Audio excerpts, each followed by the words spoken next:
ये देखिए गाइस, हमारी यूट्यूब फैमिली, हमारी यूट्यूब चैनल सीमा कश्मीर को स्वागत है। गाइस, हम पत्ता गोभी का पराठा बनाने जा रहे हैं।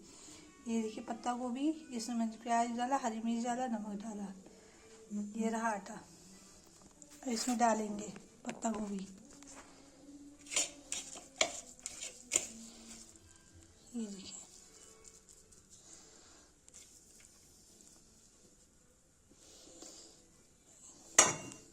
देखिए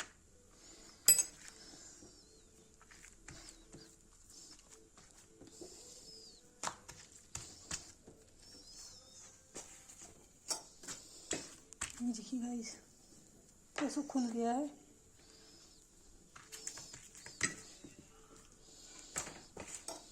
परेथन में लगाया है। ये देखिए गाइस, मैंने एक बेल रखा है और एक सेकने के लिए रखा है। एक सेक रही हूँ। ये देखिए गाइस, पत्ता गोभी के पराठे। ये रहा पत्ता गोभी, प्याज,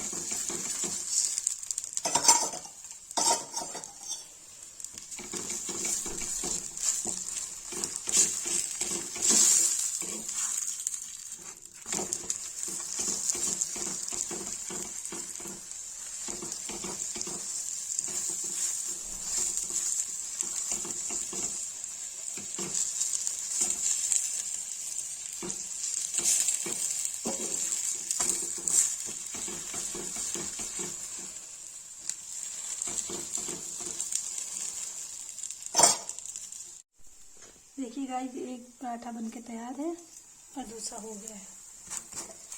ये रहा पराठे। ये देखिए पराठे। ये देखिए, जिसको पसंद आए लाइक कमेंट शेयर सब्सक्राइब जो करे।